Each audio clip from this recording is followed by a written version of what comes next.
محترم سامعین، السلام علیکم ورحمۃ اللہ وبرکاتہ۔ کتاب و سنت کی اشاعت کے عالمی ادارے دارالسلام کی طرف سے آپ کی خدمت میں تخلیق کائنات اور تخلیق آدم علیہ السلام سے لے کر عیسیٰ علیہ السلام تک تمام انبیاء اور قوموں کا تذکرہ قصص الانبیاء پیش کیا جا رہا ہے۔ اب ہم آپ کو سناتے ہیں سیدنا ایوب علیہ السلام کا قصہ۔ ایوب علیہ السلام انبیاء کی جماعت میں سے ایک ہستی ہیں۔ اللہ تعالیٰ نے صبر کے معاملے میں بطور خاص ان کا تذکرہ فرمایا ہے، لوگوں کے لیے ایک مثال اور نمونہ ٹھہرایا ہے۔ آپ کا نسب نامہ یوں ہے: ایوب بن موس بن رازح بن عیس بن اسحاق بن ابراہیم علیہ السلام، یہ سیدنا اسحاق علیہ السلام کی نسل میں سے ہیں۔ ابراہیم علیہ السلام کے دو صاحبزادے تھے، اسماعیل علیہ السلام اور اسحاق علیہ السلام۔ ان کے بعد سب کے سب انبیاء کرام اسحاق علیہ السلام کی نسل سے تھے، سوائے نبی کریم صلی اللہ علیہ وسلم کے۔ آپ اکیلے سیدنا اسماعیل علیہ السلام کی نسل سے ہیں۔ اسحاق علیہ السلام کے بیٹے ہیں یعقوب علیہ السلام۔ انہی یعقوب علیہ السلام کو اسرائیل بھی کہا جاتا ہے۔ اسی نسبت سے بنی اسرائیل کا مطلب ہے یعقوب علیہ السلام کی آل اولاد۔ یعقوب علیہ السلام کے 12 بیٹے تھے۔ ان کے بیٹوں کو اسباط بھی کہتے ہیں۔ ان کا تذکرہ قرآن میں بھی آتا ہے۔ اب سوال یہ ہے کہ جن اسباط کا تذکرہ قرآن مجید میں انبیاء کرام علیہم السلام کے ساتھ کیا گیا ہے، کیا وہ یعقوب علیہ السلام کے بیٹے تھے یا ان بیٹوں کی اولاد میں سے تھے؟ اکثر علماء کرام نے یہ اشارہ دیا ہے کہ اسباط لفظ سے جن انبیاء کرام علیہم السلام کی طرف اشارہ کیا گیا ہے وہ یعقوب علیہ السلام کے بیٹے نہیں ہیں، اس لیے کہ انہوں نے تو یوسف علیہ السلام کے قتل کی کوشش کی تھی، اپنے والد سے جھوٹ بولا تھا، ایسے اور بھی غلط کام کیے تھے، تو ان حرکات کے کرنے والے انبیاء نہیں ہو سکتے، جبکہ اسباط سے مراد وہ انبیاء کرام ہوں گے جو ان بیٹوں کی نسل سے آئے ہوں گے۔ بنی اسرائیل کے 12 قبیلے تھے اور قبیلے کو سبط بھی کہتے ہیں، اس لیے انہیں اسباط بھی کہا جاتا ہے، یعنی بنی اسرائیل ان قبیلوں میں تقسیم ہو گئے۔ اسی طرح سیدنا ایوب علیہ السلام سیدنا اسحاق علیہ السلام کی اولاد میں سے ہوئے۔ سورہ انعام آیت 84 میں اللہ فرماتے ہیں: وَمِن ذُرِّيَّتِهِ دَاوُودَ وَسُلَيْمَانَ وَأَيُّوبَ وَيُوسُفَ وَمُوسَى وَهَارُونَ، اور اس کی اولاد میں سے داؤد اور سلیمان اور ایوب اور یوسف اور موسیٰ اور ہارون۔ تو یہ سب کے سب سیدنا ابراہیم علیہ السلام کی نسل سے تھے۔ ایوب علیہ السلام بھی اللہ تعالیٰ کے نبی اور رسول تھے۔ سورۃ النساء آیت 163 میں اللہ تعالیٰ فرماتے ہیں: إِنَّا أَوْحَيْنَا إِلَيْكَ كَمَا أَوْحَيْنَا إِلَى إِبْرَاهِيمَ وَإِسْمَاعِيلَ وَإِسْحَاقَ وَيَعْقُوبَ وَالْأَسْبَاطِ وَعِيسَى وَأَيُّوبَ وَيُونُسَ وَهَارُونَ وَسُلَيْمَانَ وَآتَيْنَا دَاوُودَ زَبُورًا۔ یقیناً ہم نے آپ کی طرف اسی طرح وحی کی ہے جیسا کہ نوح اور ان کے بعد والے نبیوں کی طرف کی، اور ہم نے وحی کی ابراہیم اور اسماعیل اور اسحاق اور یعقوب اور ان کی اولادوں پر، اور عیسیٰ اور ایوب اور یونس اور ہارون اور سلیمان کی طرف، اور ہم نے داؤد کو زبور عطا فرمائی۔ اللہ تعالیٰ نے ان سب انبیاء کرام علیہم السلام کی طرف وحی فرمائی، اور ایوب علیہ السلام بھی ان رسولوں میں سے ایک ہیں۔ اللہ تعالیٰ نے آپ کو آپ کی قوم سوران کی طرف مبعوث فرمایا۔ یہ قوم ملک شام میں رہائش پذیر تھی۔ آپ بہت زیادہ مالدار تھے۔ اللہ تعالیٰ نے آپ کو بہت زیادہ نعمتوں سے نوازا تھا۔ آپ کے پاس بے شمار مویشی تھے، لا تعداد نوکر چاکر تھے۔ اللہ نے آپ کو بہت سی زرعی زمین بھی عطا فرمائی تھی۔ آپ تاجر بھی تھے۔ تجارت کا سلسلہ دور دور تک پھیلا ہوا تھا۔ اللہ تعالیٰ نے آپ کو کثیر اولاد بھی عطا فرمائی تھی۔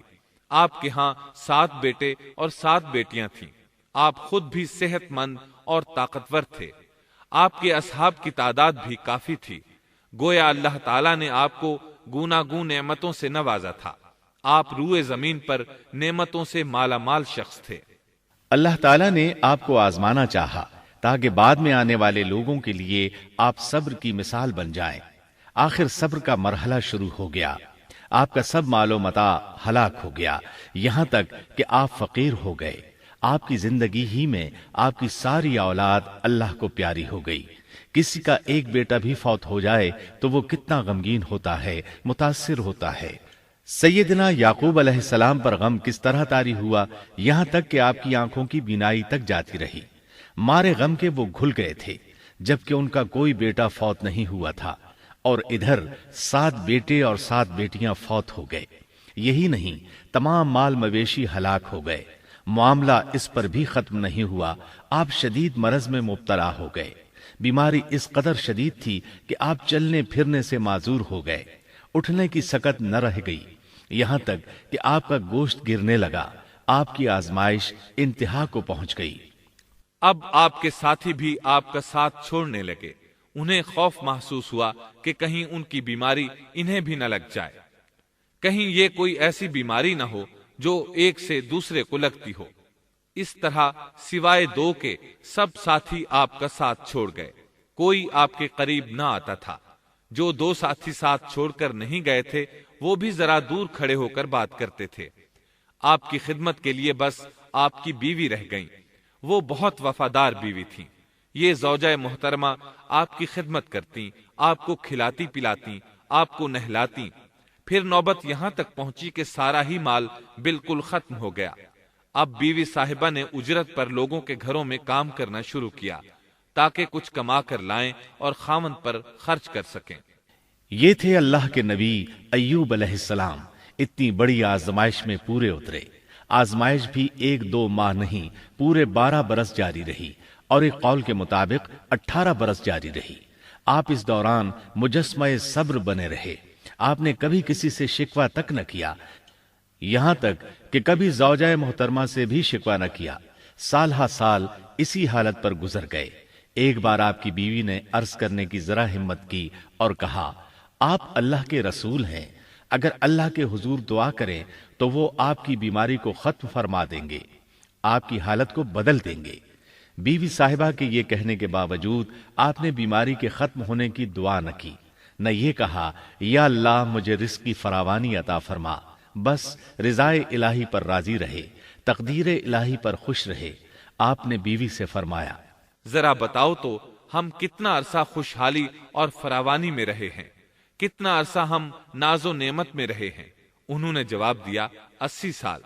یہ سن کر آپ نے فرمایا، مجھے اللہ تعالیٰ سے دعا کرتے حیا آتی ہے، جتنا عرصہ خوشحالی میں رہا اتنا عرصہ بیماری اور تنگ دستی میں نہیں گزرا، اس لیے میں ابھی یہ دعا نہیں کروں گا کہ وہ مجھے شفا عطا کر دے یا میری اس حالت کو بدل دے، وافر رزق عطا کرے، جب تک مجھ پر 80 سال نہ گزر جائیں۔ جس طرح میں 80 سال ناز و نعمت کی بہاریں دیکھتا رہا، اسی طرح 80 سال تک میں اسی حالت پر صبر کا دامن تھامے رہوں گا، تندرستی کا سوال نہیں کروں گا۔ آپ کے اس جواب پر بیوی صاحبہ مایوس ہو گئیں، اس لیے کہ انہیں تو بیماری کے ختم ہونے کی اور اچھے دنوں کے دوبارہ آنے کی امید تھی۔ آپ کی بات سن کر وہ بولیں، تب یہ آزمائش کی گھڑی کب ختم ہوگی؟ چونکہ اس بات سے اللہ تعالیٰ کی ناشکری ہوتی تھی، اس لیے ایوب علیہ السلام ناراض ہو گئے۔ انہوں نے اللہ کے نام کی قسم کھائی کہ اگر اللہ تعالیٰ نے مجھے شفا عطا فرمائی تو میں انہیں 100 کوڑے ماروں گا۔ دوسری طرف نوبت یہاں تک پہنچی کہ لوگوں نے آپ کی بیوی صاحبہ کو کام دینے سے انکار کرنا شروع کر دیا۔ ان کا خیال تھا کہیں ان کے شوہر کی بیماری انہیں بھی نہ لگ جائے۔ وہ سمجھتے تھے کہ ایوب علیہ السلام کی بیماری چھوت کی ہے، لہٰذا یہ بیماری ان کی بیوی کے واسطے سے انہیں بھی لگ سکتی ہے۔ جب معاملہ یہاں تک پہنچ گیا تب آپ نے ایک چھوٹی سی بات کہی، اس میں بھی کوئی واضح دعا نہیں تھی، جبکہ اس وقت سے بڑھ کر دعا کے لیے کون سا وقت ہو سکتا تھا؟ آپ کی اس بات کو اللہ تعالیٰ نے قرآن مجید میں بیان فرمایا ہے۔ سورہ انبیاء آیت 83 میں ہے، وَأَيُّوبَ إِذْ نَادَى رَبَّهُ أَنِّي مَسَّنِيَ الضُّرُّ وَأَنْتَ أَرْحَمُ الرَّاحِمِينَ۔ اور ایوب کی اس حالت کو یاد کرو جبکہ اس نے اپنے پروردگار کو پکارا کہ مجھے یہ بیماری لگ گئی ہے اور تو رحم کرنے والوں سے زیادہ رحم کرنے والا ہے۔ مجھے آزمائش نے آ لیا ہے اور تو ارحم الراحمین ہے۔ مطلب یہ کہ آپ نے واضح الفاظ میں دعا نہیں فرمائی، یہ نہیں فرمایا الہی مجھے تندرستی عطا فرما، الہی مجھے رزق عطا فرما اور میری حالت ایسی ایسی ہو گئی ہے، تو رحیم و کریم ہے، بلکہ یوں کہا وَأَنْتَ أَرْحَمُ الرَّاحِمِينَ، عرض کیا میری نسبت میری حالت کو تو ہی بہتر جاننے والا ہے۔ اللہ تعالیٰ نے دوسری آیت میں آپ کی حالت کو اس طرح بیان کیا ہے۔ سورہ صاد آیت 41 میں اللہ تعالیٰ فرماتے ہیں وَاذْكُرْ عَبْدَنَا أَيُّوبَ إِذْ نَادَى رَبَّهُ أَنِّي مَسَّنِيَ الشَّيْطَانُ بِنُصْبٍ وَعَذَابٍ۔ اور ہمارے بندے ایوب کا بھی ذکر کر جبکہ اس نے اپنے رب کو پکارا کہ مجھے شیطان نے رنج اور دکھ پہنچایا ہے۔ گویا آپ نے اس بیماری اور مصیبت کو اللہ تعالیٰ کی طرف منسوب نہیں فرمایا، بلکہ اللہ تعالیٰ کو اس سے مبرہ و پاک ٹھہرایا اور اسے شیطان کی طرف منسوب کیا۔ یوں نہیں کہا اللہ تو نے مجھے مصیبت میں ڈال دیا، بلکہ اس کو غیر اللہ یعنی شیطان کی جانب منسوب کیا۔ حدیث میں بھی اسی طرح آتا ہے وَالشَّرُّ لَيْسَ إِلَيْكَ، برائی تیری طرف سے نہیں ہے۔ آپ نے اپنی حالت کو بھی ایسے ہی پیش کیا اور یوں عرض کیا أَنِّي مَسَّنِيَ الضُّرُّ وَأَنْتَ أَرْحَمُ الرَّاحِمِينَ۔ اللہ تعالیٰ نے آپ کی التجا کو اسی لمحے شرف قبولیت سے نوازا۔ کتنے ہی موقع ایسے آئے تھے کہ اس سے قبل بھی آپ دعا کر سکتے تھے اور وہ قبول ہو جاتی، لیکن آپ نے صبر کا دامن تھامے رکھا۔ اسی لیے مدتوں سے ضرب المثل چلی آ رہی ہے صبر ایوب۔ جب آپ نے اپنے پروردگار سے اس انداز میں دعا مانگی تو اللہ تعالیٰ نے ان سے آزمائش ختم کر دی۔ اللہ تعالیٰ سورہ صاد آیت 42 میں فرماتے ہیں ارکض برجلک هذا مغتسل بارد وشراب، اپنا پاؤں مارو، یہ نہانے اور پینے کے لیے ٹھنڈا پانی ہے۔ جب انہوں نے پاؤں زمین پر مارا تو پانی کا چشمہ جاری ہو گیا۔ علماء کرام کہتے ہیں جب انہوں نے اس پانی سے غسل کیا تو جسم کے بیرونی حصے سے بیماری ختم ہو گئی، اور جو ہی پانی پیا جسم کے اندرونی حصے کی بیماری ختم ہو گئی، اور یہ اللہ عز و جل کا عظیم احسان ہے۔ پھر سے بالکل تندرست بن گئے، ان کی صحت و توانائی لوٹ آئی، ایسے صحت مند ہو گئے جیسے پہلے کبھی ہوا کرتے تھے۔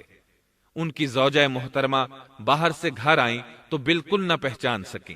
ان سے پوچھنے لگیں کیا آپ نے اللہ کے نبی میرے خاوند یعنی مرض میں مبتلا شخص کو دیکھا ہے؟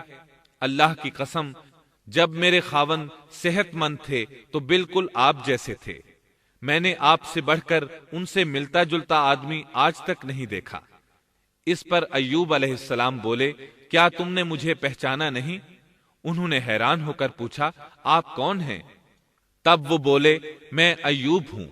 وہ بولیں سبحان اللہ، اس کا مطلب ہے بیماری ختم ہو گئی، اللہ تعالیٰ کا احسان ہو گیا۔ اس کے بعد اللہ تعالیٰ نے انہیں اہل و عیال کی نعمتیں بھی لوٹا دیں، ان کے مویشی بھی انہیں واپس مل گئے۔ سیدنا ابن عباس رضی اللہ عنہما فرماتے ہیں اللہ تعالیٰ نے صرف انہیں ہی اپنے فضل و کرم سے نہیں نوازا بلکہ ان کے ساتھ ان کی اہلیہ کو بھی اپنے خاص فضل و کرم سے نوازا، اس لیے کہ انہوں نے بھی اس عظیم آزمائش میں صبر کیا تھا، عظیم صبر کا مظاہرہ کیا تھا۔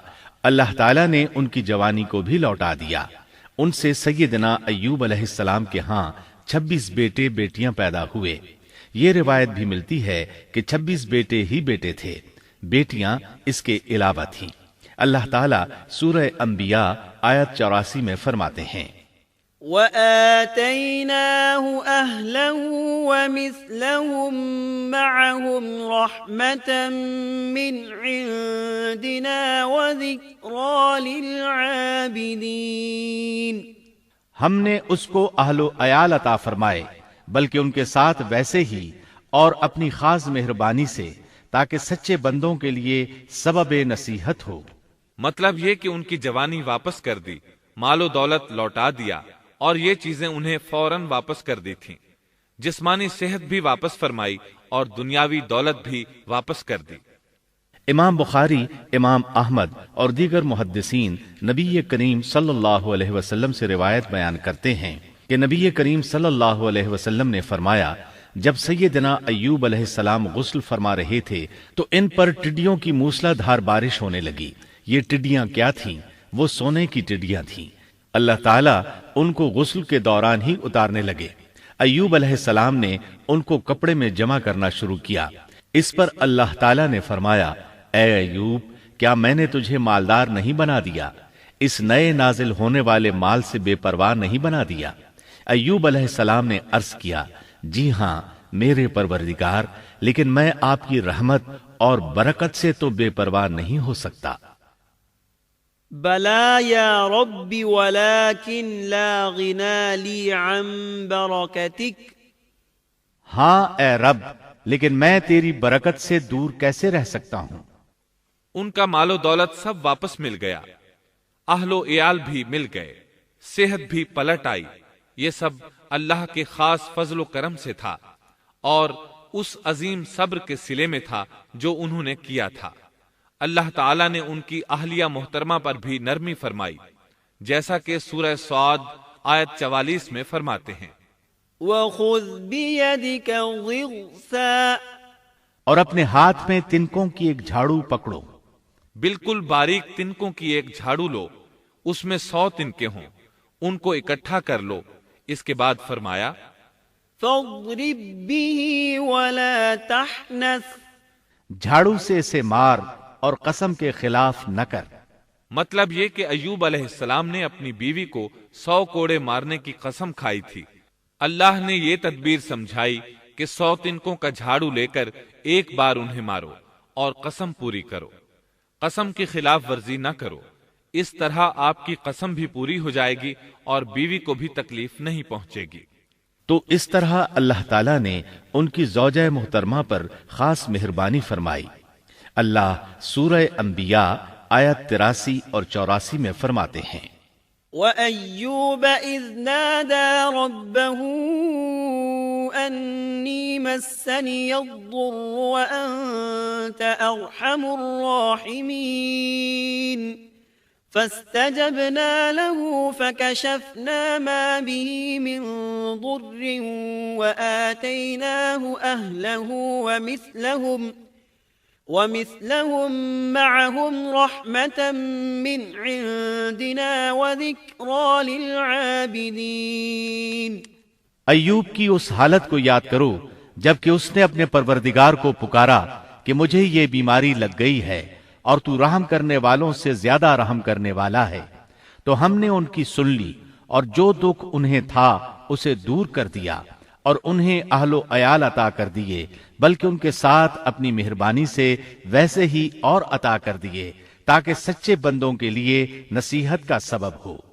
اسی طرح اللہ تعالی سورہ صاد آیت 41 تا 44 میں فرماتے ہیں، وَاذْكُرْ عَبْدَنَا أَيُّوبَ إِذْ نَادَى رَبَّهُ أَنِّي مَسَّنِيَ الشَّيْطَانُ بِنُصْبٍ وَعَذَابٍ ارْكُضْ بِرِجْلِكَ هَذَا مُغْتَسَلٌ بَارِدٌ وَشَرَابٌ وَوَهَبْنَا لَهُ أَهْلَهُ وَمِثْلَهُمْ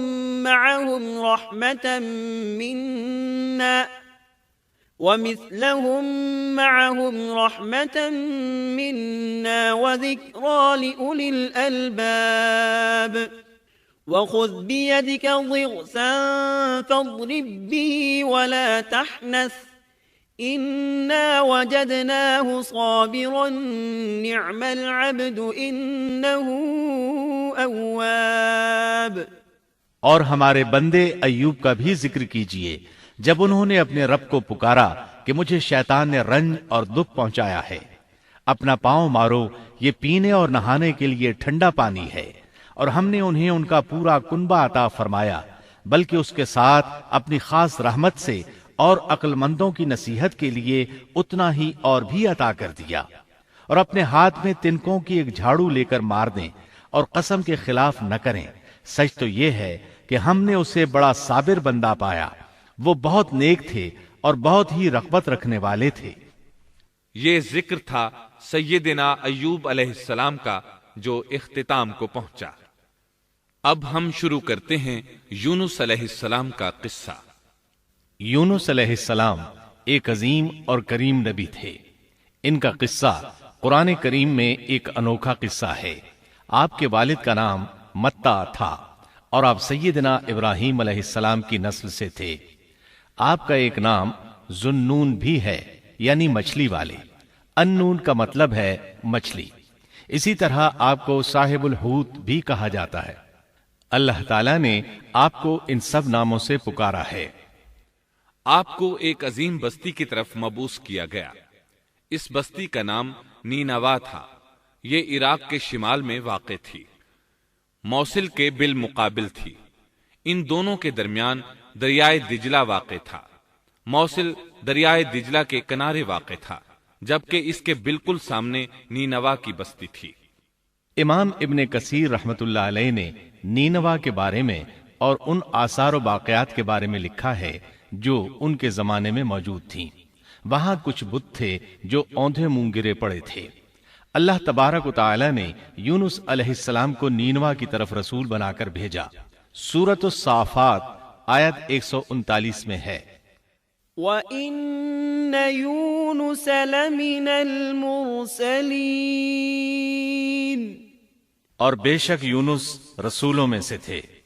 آگے اللہ آیت 147 میں فرماتے ہیں، وَأَرْسَلْنَاهُ إِلَى 100,000 أَوْ يَزِيدُونَ، اور ہم نے اسے 100,000 بلکہ اور زیادہ آدمیوں کی طرف بھیجا۔ یعنی ان کی تعداد 100,000 سے زیادہ تھی۔ رہا یہ سوال کہ لاکھ سے کتنے زیادہ تھے، اکثر علماء کرام نے وضاحت کی ہے کہ وہ 100,000 سے قریباً 20,000 زیادہ تھے۔ اس طرح بستی والوں کی تعداد 1,20,000 تھی، اور یہ سب کے سب کفر پر تھے۔ یونس علیہ السلام انہیں سال ہر سال دعوت دیتے رہے، لیکن وہ اپنے کفر ہی پر ڈٹے رہے۔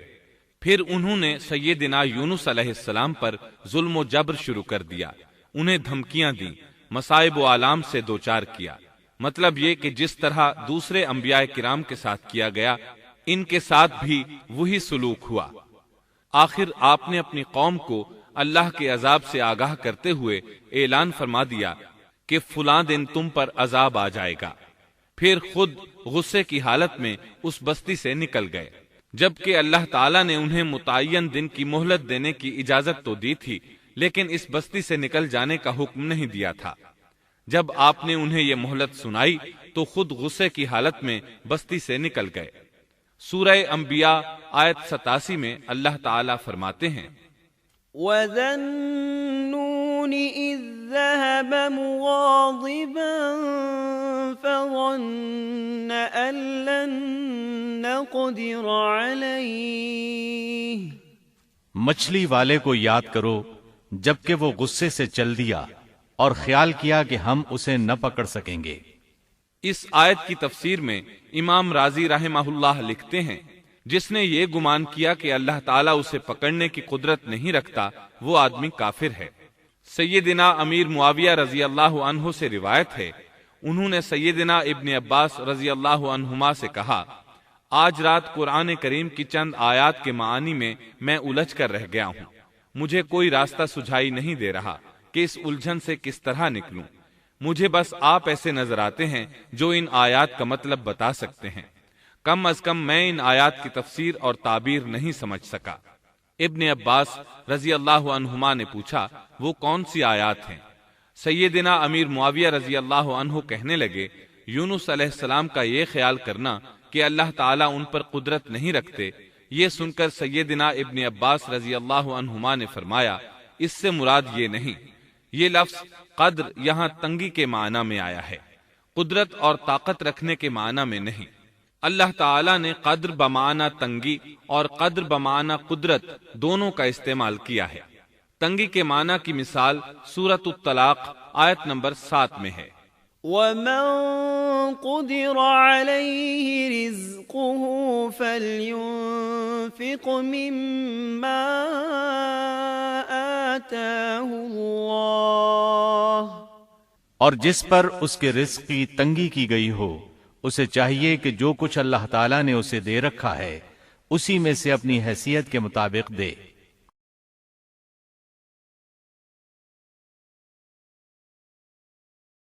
تو اس آیت میں بھی یہی معنی مراد ہے کہ انہوں نے گمان کر لیا ہم ان پر تنگی نہیں کریں گے، یعنی ان کا خیال یہ تھا کہ اگرچہ وہ اللہ تعالیٰ کی اجازت کے بغیر نکل کھڑے ہوئے ہیں پھر بھی اللہ ان پر تنگی نہیں کریں گے، کیونکہ وہ اللہ کے ایک معزز نبی اور رسول ہیں، اور ان کی قوم کے لوگ اللہ کی گرفت اور اس کے عذاب کے مستحق ہیں، انہی پر اللہ کا عذاب نازل ہونے والا ہے۔ اس عذاب کی خبر انہیں پہلے ہی سنا دی گئی ہے اور مہلت دے دی گئی ہے، مگر وہ خود اگرچہ اللہ کی اجازت کے بغیر ہی چلے آئے ہیں پھر بھی انہیں سرزنش نہیں کی جائے گی اور وہ کسی گرفت میں نہیں آئیں گے۔ اللہ تعالیٰ ان کے لیے کوئی تنگی نہیں فرمائیں گے۔ اللہ تعالیٰ سورۃ الانبیاء آیت 87 میں فرماتے ہیں، فَظَنَّ أَن لَّن نَّقْدِرَ عَلَيْهِ، اس نے خیال کیا کہ ہم اسے پکڑ نہیں سکیں گے۔ مطلب یہ کہ ہم انہیں کوئی سزا نہیں کریں گے اور ان پر کسی طرح کی تنگی نہیں کریں گے، اور وہ سمندر کی طرف چل دیے۔ انہی دنوں میں عذاب الہی کی کچھ علامات نینوا بستی پر ظاہر ہونا شروع ہو گئیں۔ ایک بہت بڑا سیاہ بادل ان کی طرف بڑھنے لگا، اس بادل میں آگ کے شعلے دکھائی دینے لگے۔ ان لوگوں نے یہ بادل ان متعین دنوں میں سے پہلے ہی دن دیکھ لیا۔ اس کو دیکھتے ہی وہ سمجھ گئے کہ جس طرح سیدنا یونس علیہ السلام نے انہیں آگاہ کیا تھا یہ عذاب ان پر نازل ہو کر رہے گا، اور جو عذاب سیدنا لوط علیہ السلام کی قوم پر آیا تھا وہ اس کے بارے میں بھی اچھی طرح جانتے تھے۔ وہ بستی ان کی بستی کے قریب ہی تھی، اس لیے وہ ڈر گئے۔ ان کے سردار جمع ہوئے اور کہنے لگے، جیسے تم سے پہلے لوگوں پر عذاب اترا کرتے تھے تم پر بھی یہ نازل ہو کر رہے گا، جلدی کرو، سب جمع ہو جاؤ۔ چنانچہ انہوں نے اس بات پر اتفاق کر لیا کہ سیدنا یونس علیہ السلام نے بالکل سچ فرمایا تھا۔ اللہ کی قسم یہ بالکل وہی عذاب ہے، تم اللہ کے عذاب سے نجات نہیں پا سکو گے۔ اس سے بچنے کی ایک ہی صورت ہے کہ تم ایمان لے آؤ اور توبہ کر لو۔ اس طرح وہ سب کے سب ایمان لے آئے، لیکن سیدنا یونس علیہ السلام وہاں موجود نہیں تھے۔ ان کی عدم موجودگی میں یہ سب کے سب یعنی 1,20,000 افراد ایمان لے آئے۔ انہوں نے پیوند لگے کپڑے پہنے اور اللہ کے حضور عاجزی، انکساری اور آہوزاری شروع کر دی، رونے لگے، اللہ سے بخشش مانگنے لگے، پھر اسی حالت زار میں باہر کھلے میدان کی طرف نکل آئے۔ ان کے سرداروں نے سب کو الگ الگ کر دیا، یہاں تک کہ ماں اور بیٹے کو بھی جدا کر دیا۔ سب اپنی اپنی جگہ پر یعنی ماں اپنی جگہ پر اور بیٹا اپنی جگہ پر آہوزاری کرنے لگے تاکہ ان پر اللہ تعالیٰ کی رحمت نازل ہو جائے۔ یہ عذاب 3 دن تک ان کے سروں پر منڈلاتا رہا، اور یہ بھی مسلسل آہوزاری کرتے رہے، اپنی عاجزی ظاہر کرتے رہے، معافیاں مانگتے رہے۔ آخرکار اللہ تعالیٰ نے ان پر رحم و کرم فرما دیا اور عذاب کو ان سے پھیر دیا۔ اللہ تعالیٰ سورہ یونس آیت 98 میں فرماتے ہیں، فلولا كانت قرية آمنت فنفعها إيمانها إلا قوم يونس، چنانچہ کوئی بستی ایمان نہ لائی کہ ایمان لانا اس کے لیے فائدہ مند ہوتا سوائے یونس کی قوم کے۔ مطلب یہ کہ سابقہ امتوں میں سے کسی کے بارے میں یہ سننے میں نہیں آیا کہ پوری قوم ایمان لے آئی ہو۔ تمام بستیوں میں ایک بھی بستی ایسی نہیں تھی، بس ایک یونس علیہ السلام کی قوم ایمان لے آئی۔ اللہ تعالی سورہ یونس آیت 98 میں فرماتے ہیں، لما آمنوا كشفنا عنهم عذاب الخزي في الحياة الدنيا ومتعناهم إلى حين۔ جب وہ ایمان لے آئے تو ہم نے رسوائی کے عذاب کو دنیاوی زندگی میں ان پر سے ٹال دیا اور ان کو ایک وقت تک کے لیے زندگی سے فائدہ اٹھانے کا موقع دیا۔ مطلب یہ کہ ہم نے انہیں دنیاوی زندگی کا لطف اٹھانے کا موقع دیا۔ اب اس قوم پر قیامت کے دن تک عذاب نہیں اترے گا۔ علامہ ابن کثیر رحمت اللہ علیہ فرماتے ہیں، اس آیت کریمہ کا مفہوم یہ ہے کہ کسی بستی کے تمام باشندے کسی نبی پر کبھی ایمان نہیں لائے، یا تو سب نے کفر کیا یا پھر اکثر نے کفر کیا، لیکن یونس علیہ السلام کی قوم واحد ایسی قوم ہے جو تمام کی تمام عذاب الہی کے آثار دیکھ کر ایمان لے آئی۔ سابقہ ادوار میں جتنی بھی بستیاں گزریں ان میں اہل ایمان کے ساتھ یا تو کفار رہے ہیں یا ان میں منافقین بھی رہے ہیں، سوائے یونس علیہ السلام کی قوم کے وہ سب کے سب کافر تھے، پھر سب کے سب ایمان لے آئے۔ یہ اللہ تعالیٰ کے عجائبات میں سے ہے اور اس کی قدرت اور رحمت کی نشانیوں میں سے ہے۔ اب دوسری طرف کی سنیے، یونس علیہ السلام کو کچھ معلوم نہیں تھا کہ ان کی قوم کے ساتھ کیا ہوا۔ آپ تو غصے کی حالت میں بستی سے نکل کر سمندر کی طرف چلے آئے تھے۔ آپ ایک کشتی کی طرف آئے، اس میں سواریاں اور ساز و سامان لدا ہوا تھا۔ اللہ تعالیٰ سورۃ الصافات آیت 140 میں فرماتے ہیں، اذ ابق الى الفلك المشحون، جب وہ بھاگ کر بھری کشتی پر پہنچے۔ کشتی روانہ ہوئی، موجیں اٹھیں، سمندر میں طغیانی آئی، یوں لگتا تھا کہ بس ابھی غرق ہوئے۔ کہنے لگے بوجھ ہلکا کرو، اپنا ساز و سامان سمندر میں پھینک دو۔ چنانچہ انہوں نے اپنا اپنا ساز و سامان سمندر میں پھینک دیا۔ اس طرح کشتی کچھ ہلکی ہو گئی، لیکن ضرورت کے مطابق ہلکی نہ ہو سکی۔ اب وہ کہنے لگے کسی کو سمندر میں گرانا ضروری ہے تاکہ کشتی مزید ہلکی ہو جائے، ورنہ یہ ڈوب جائے گی۔ جلدی کرو، قرع ڈالو۔ جس کے نام کا قرع نکلتا جائے اسے سمندر میں گراتے جاؤ اور بار بار یہ عمل دہراتے جاؤ یہاں تک کہ کشتی ہلکی ہو جائے۔ چنانچہ قرع ڈالا گیا۔ سب سے پہلے یونس علیہ السلام کا نام نکلا۔ سب کہنے لگے نہیں، یہ تو ایسے نہیں ہیں، ان کے چہرے پر تو سجدوں کے نشانات ہیں، انہیں رہنے دو، پھر قرع ڈالو۔ چنانچہ پھر قرع ڈالا گیا، پھر انہی کا نام نکلا۔ سب نے تعجب کیا۔ تیسری مرتبہ پھر قرع ڈالا گیا، اس بار پھر یونس علیہ السلام ہی کا نام نکلا۔ اللہ تعالیٰ سورۃ الصافات آیت 141 میں فرماتے ہیں، فساهم فكان من المدحضين، پھر قرآن اندازی ہوئی تو یہ مغلوب ہو گئے۔ ہر بار انہی کا نام نکلا۔ آخر کار ان لوگوں نے انہیں پکڑ کر سمندر میں گرا دیا۔ فالتقمه الحوت، تو پھر انہیں مچھلی نے نگل لیا۔ حوت بڑی مچھلی کو کہتے ہیں۔ اللہ تعالیٰ نے حوت کو القاء فرمایا، انہیں کھانا نہیں، نہ ان کے جسم کو کوئی گزند پہنچے۔ یہ اس مچھلی کو اللہ تعالیٰ کے احکامات تھے۔ اللہ تعالیٰ سورۃ الصافات آیت 142 میں فرماتے ہیں، فالتقمه الحوت وهو مليم، تو پھر انہیں مچھلی نے نگل لیا اور وہ خود اپنے آپ کو ملامت کرنے لگے۔ یعنی وہ سمجھ گئے کہ بار بار جو ان کا نام قرآن اندازی میں نکلتا رہا ہے تو وہی مقصود ہیں، چنانچہ خود کو ملامت کرنے لگے، اور یہ ملامت توبہ کی ابتدا ہے کہ انسان خود کو ملامت کرتا ہے۔ اب یونس علیہ السلام مچھلی کے پیٹ میں تھے۔ اللہ کی قدرت، آپ مچھلی کے پیٹ میں 3 دن تک رہے۔ بعض روایات میں 7 دن اور زیادہ سے زیادہ مدت 40 روز آئی ہے۔ آپ نے مچھلی کے پیٹ میں اللہ تعالیٰ کو پکارا۔ اللہ سورۃ الانبیاء آیت 87 میں فرماتے ہیں، فنادى في الظلمات، آخر کار وہ اندھیروں کے اندر سے پکار اٹھے۔ علماء نے یہاں 3 اندھیروں کا ذکر کیا ہے، مچھلی کے پیٹ کا اندھیرا، سمندر کا اندھیرا اور رات کا اندھیرا۔ گویا ان پر یہ سارے اندھیرے اکٹھے ہو گئے تھے۔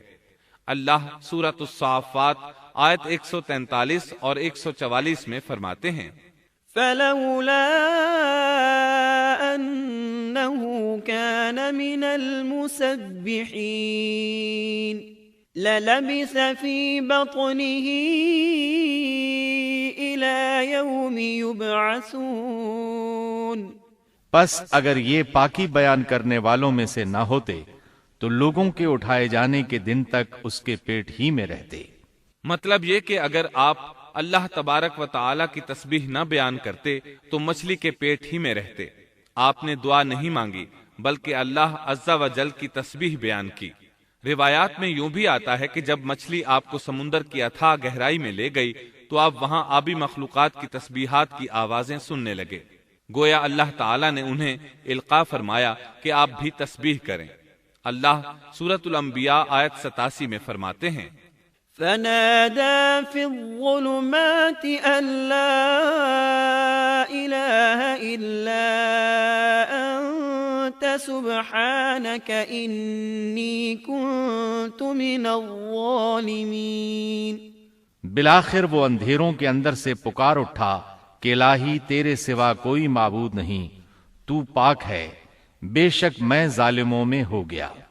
چنانچہ یونس علیہ السلام نے اس تسبیح کے الفاظ کو یوں ادا فرمایا لا إله إلا أنت سبحانك إني كنت من الظالمين۔ امام احمد، امام ترمذی، امام نسائی اور دیگر ائمہ رحمہم اللہ نے یہ حدیث نقل کی ہے کہ یونس علیہ السلام کی وہ دعا جو انہوں نے مچھلی کے پیٹ میں مانگی تھی وہ یہی ہے لا إله إلا أنت سبحانك إني كنت من الظالمين۔ جو بھی مسلمان یہ دعا اپنی کسی حاجت میں مانگے گا اللہ تعالیٰ اس کی دعا ضرور قبول فرمائے گا۔ یہ دعائے مستجاب ہے، مقبول دعاؤں میں سے ہے۔ اسی دعا کے بعد اللہ تعالیٰ نے یونس علیہ السلام کو اس پریشانی سے نجات عطا فرمائی۔ اللہ سورۃ الانبیاء آیت 88 میں فرماتے ہیں فاستجبنا له ونجيناه من الغم وكذلك ننجي المؤمنين۔ تو ہم نے اس کی پکار سن لی اور اسے غم سے نجات دے دی، اور ہم ایمان والوں کو اسی طرح بچا لیا کرتے ہیں۔ ایک صحابی نے نبی کریم صلی اللہ علیہ وسلم سے پوچھا، اے اللہ کے رسول صلی اللہ علیہ وسلم، یونس علیہ السلام نے جو دعا مچھلی کے پیٹ میں مانگی کیا وہ صرف انہی کے لیے تھی یا ان کے بعد اہل ایمان کے لیے بھی ہے؟ تو آپ نے فرمایا یہ دعا یونس علیہ السلام کے لیے خاص تھی اور سب اہل ایمان کے لیے عام ہے۔ کیا تم نے اللہ تعالیٰ کا یہ فرمان نہیں سنا؟ وَكَذَلِكَ نُنْجِي الْمُؤْمِنِينَ۔ اور ہم ایمان والوں کو اسی طرح بچا لیا کرتے ہیں۔ جو بھی اس دعا کو پڑھے گا اللہ اسے رنج و غم سے نجات دیں گے۔ ایک قول کے مطابق تقریباً 40 روز آپ کی شب و روز یہی دعا رہی۔ اس مدت کے ختم ہونے پر اللہ تعالیٰ نے آپ کی دعا کو قبولیت بخشی۔ مچھلی ساحل پر پہنچی، انہیں کنارے پر ڈالا اور واپس چلی گئی۔ اس بات کو اللہ تعالیٰ نے سورۃ الصافات آیت 145 میں یوں بیان فرمایا ہے فَنَبَذْنَاهُ بِالْعَرَاءِ وَهُوَ سَقِيمٌ۔ پس اسے ہم نے چٹیل میدان میں ڈال دیا اور وہ اس وقت بیمار تھے۔ آپ وہاں اسی طرح لیٹے رہے۔ پھر اللہ کی قدرت سے آپ کے قریب ایک بیلدار درخت اگا، جیسا کہ سورۃ الصافات آیت 146 میں ہے۔ وَأَنبَتْنَا عَلَيْهِ شَجَرَةً مِّن يَقْطِينٍ۔ اور اس پر سایہ کرنے والا ایک بیلدار درخت ہم نے اگا دیا۔ اس کدو کے درخت کے متعلق مورخین کا کہنا ہے کہ اللہ تعالیٰ نے اس درخت کا انتخاب اس لیے فرمایا تھا کہ اس درخت کے پتے چوڑے ہوتے ہیں، ان کے سائے میں انہیں ڈھانپ دیا گیا تاکہ ہوا سے اذیت نہ پہنچے، اس لیے کہ ان کے جسم سے جلد اتر گئی تھی۔ پھر اس درخت سے خوش کن خوشبو بھی آتی تھی، اس خوشبو نے انہیں فرحت بخشی۔ پھر کدو کی خوشبو میں ایک خصوصیت یہ تھی کہ حشرات الارض کو دور رکھتی ہے۔ اللہ تعالیٰ نے انہی خصوصیات کی وجہ سے اس بیلدار درخت کا انتخاب فرمایا تھا تاکہ آپ ہر طرح کی تکلیف سے محفوظ رہیں۔ یہ ہے اللہ کی قدرت، سبحان اللہ۔ اسی طرح مفسرین یہ بھی کہتے ہیں کہ اللہ تعالیٰ نے ان کے پاس ایک پہاڑی بکری بھیج دی، وہ آپ کے قریب آتی اور آپ کے سر کے اوپر اپنی ٹانگیں پھیلائے کھڑی ہو جاتی، اس طرح اس کے تھن آپ کے منہ میں چلے آتے اور آپ ان سے خواہش کے مطابق دودھ پیتے۔ یہ تھا آپ کا کھانا اور پینا۔ رفتہ رفتہ آپ کی حالت بہتر ہو گئی، توانا اور تندرست ہو گئے، پھر آپ اٹھنے کے قابل ہو گئے، اور یہ سب اللہ تعالیٰ کی مہربانی سے ہوا۔ جب آپ کی صحت لوٹ آئی تو اللہ تعالیٰ نے آپ کو پھر آپ کی قوم کی طرف بھیجا، جیسا کہ سورۃ الصافات آیت 148 میں ہے۔ وَأَرْسَلْنَاهُ إِلَى 100,000 أَوْ يَزِيدُونَ فَآمَنُوا فَمَتَّعْنَاهُمْ إِلَى حِينٍ۔ اور ہم نے اسے 1,00,000 بلکہ اور زیادہ آدمیوں کی طرف بھیجا، پس وہ ایمان لے آئے اور ہم نے انہیں ایک زمانے تک عیش و عشرت دی۔ وہ سب کے سب آپ پر ایمان لے آئے تھے۔ اللہ تعالیٰ نے اس قصے کے ذریعے نبی کریم صلی اللہ علیہ وسلم کو اشارہ فرمایا ہے کہ دعوت دیتے ہوئے اکتانا نہیں۔ اللہ سورۃ القلم آیت 48 میں فرماتے ہیں، وَلَا تَكُن كَصَاحِبِ الْحُوتِ، اور مچھلی والے کی طرح نہ ہو جائیے۔ ان لوگوں کو دعوت حق دیتے رہیے۔ دیکھیے وہ سال ہر سال دعوت دیتے رہے لیکن اکتائے نہیں، ان سے مایوس نہیں ہوئے۔ ان کی پوری بستی میں سے ایک بھی ان پر ایمان نہیں لایا تھا، لیکن جب ان سے مایوس ہو گئے تو انہیں اللہ کے عذاب سے آگاہ کر دیا اور منہ پھیر کر چل دیے تو وہ سب کے سب ایمان لے آئے۔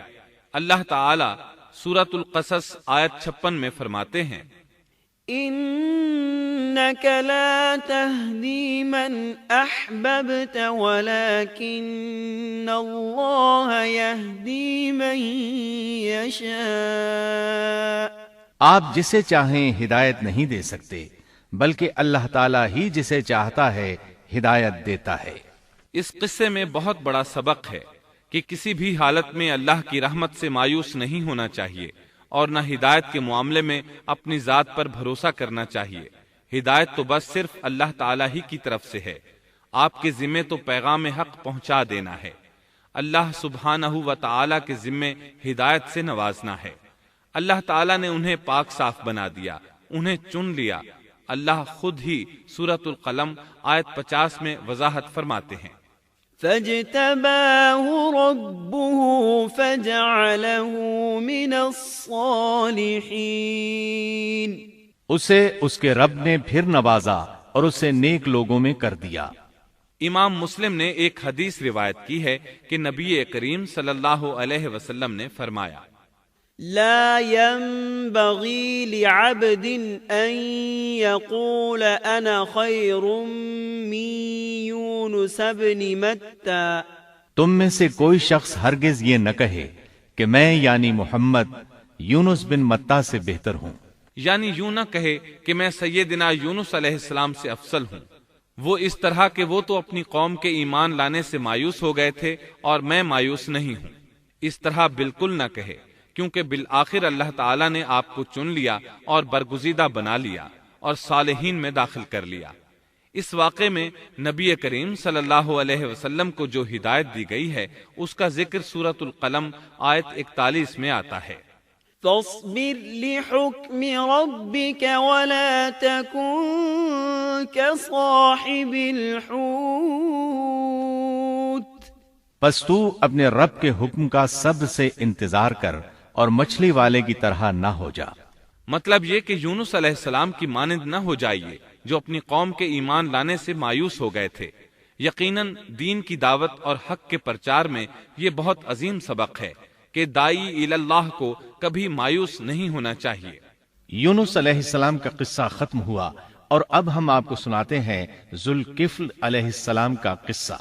قرآن عزیز میں ذوالکفل علیہ السلام کا ذکر 2 سورتوں یعنی سورۃ الانبیاء اور سورہ صاد میں آیا ہے، لیکن دونوں سورتوں میں صرف نام مذکور ہے، مختصر و مفصل کسی قسم کے حالات کا کوئی تذکرہ نہیں ہے۔ سورۃ الانبیاء آیت 85 اور 86 میں اللہ تعالیٰ فرماتے ہیں وَإِسْمَاعِيلَ وَإِدْرِيسَ وَذَا الْكِفْلِ كُلٌّ مِّنَ الصَّابِرِينَ وَأَدْخَلْنَاهُ فِي رَحْمَتِنَا إِنَّهُم مِّنَ الصَّالِحِينَ۔ اور اسماعیل اور ادریس اور ذوالکفل یہ سب صابر لوگ تھے، ہم نے انہیں اپنی رحمت میں داخل کر لیا، یہ سب لوگ نیک تھے۔ اللہ تعالیٰ سورہ صاد آیت 48 میں فرماتے ہیں وَاذْكُرْ إِسْمَاعِيلَ وَالْيَسَعَ وَذَا الْكِفْلِ وَكُلٌّ مِّنَ الْأَخْيَارِ۔ اسماعیل، یسع اور ذوالکفل کا بھی ذکر کر دیجئے، یہ سب بہترین لوگ تھے۔ ذوالکفل علیہ السلام کے متعلق جس طرح قرآن مجید نے نام کے سوا کچھ ذکر نہیں فرمایا، اسی طرح نبی اکرم صلی اللہ علیہ وسلم سے بھی ان کے متعلق کچھ منقول نہیں ہے، لہٰذا قرآن و حدیث کی روشنی میں اس سے زیادہ کچھ نہیں کہا جا سکتا کہ ذوالکفل علیہ السلام اللہ کے برگزیدہ نبی اور پیغمبر تھے اور کسی قوم کی ہدایت کے لیے مبعوث ہوئے تھے۔ قرآن و سنت میں اس سے زیادہ سکوت ہے۔ باقی رہا سیر و تواریخ میں ان کا ذکر، تو کافی تفتیش و جستجو کے بعد بھی ہمیں اس سلسلے میں ایسی ٹھوس معلومات نہیں مل سکی جن کے ذریعے سے ذوالکفل علیہ السلام کے حالات و واقعات پر مزید روشنی پڑ سکے۔ چنانچہ تورات بھی خاموش ہے اور اسلامی تاریخ بھی۔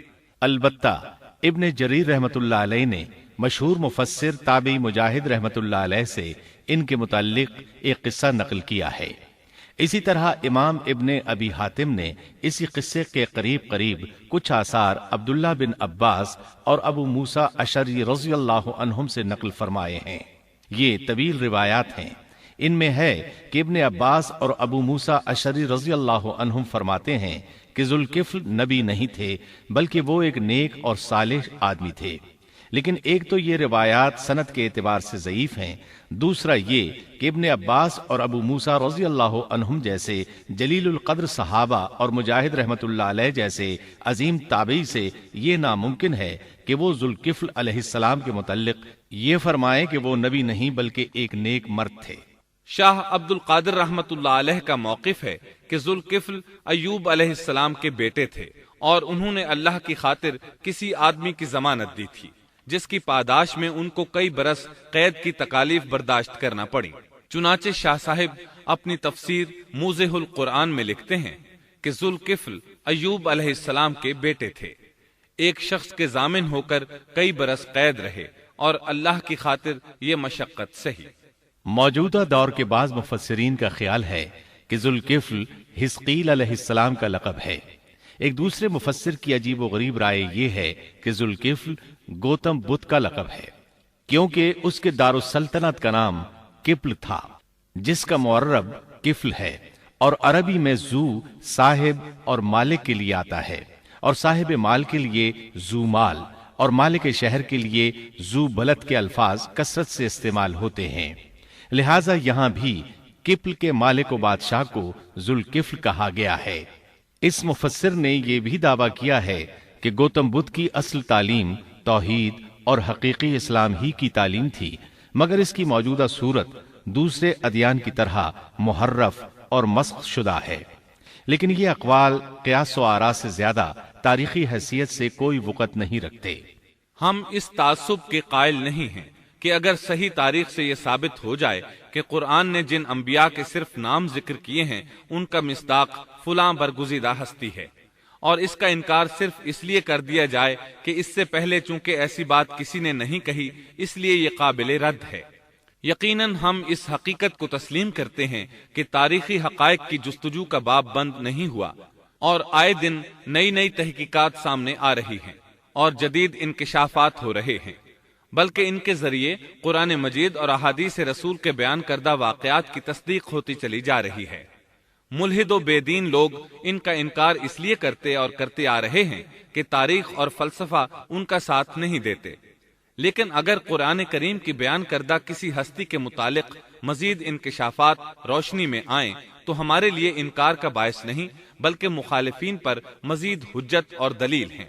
لیکن اس حقیقت کے اقرار کے باوجود اس سے یہ بھی لازم نہیں آتا کہ کسی واقعے کے متعلق کوئی شخص اگر محض اپنے وہم و گمان اور قیاس و انداز سے بے دلیل کوئی بات کر دے تو ضرور اس کو مان لیا جائے۔ چنانچہ ذوالکفل علیہ السلام کو گوتم بدھ قرار دینا ابھی تک اس سے زیادہ کوئی حیثیت نہیں رکھتا۔ ہمارے لیے دنیا کے مختلف گوشوں میں اللہ کے فرستادہ نبیوں پر ایمان لانے کے لیے قرآن کی وہ تینوں دفعات کافی ہیں جو دین اسلام کا امتیازی وصف ہیں۔ سورۃ الفاتر آیت 24 میں اللہ تعالیٰ فرماتے ہیں، وَإِن مِّنْ أُمَّةٍ إِلَّا خَلَا فِيهَا نَذِيرٌ، اور کوئی امت ایسی نہیں ہوئی جس میں کوئی ڈر سنانے والا نہ گزرا ہو۔ سورۃ المومن آیت 78 میں اللہ تعالیٰ فرماتے ہیں، مِّنْهُم مَّن قَصَصْنَا عَلَيْكَ وَمِنْهُم مَّن لَّمْ نَقْصُصْ عَلَيْكَ، بعض انبیاء کے واقعات ہم آپ کو بیان کر چکے ہیں اور ان میں سے بعض کے قصے تو ہم نے آپ کو بیان ہی نہیں کیے۔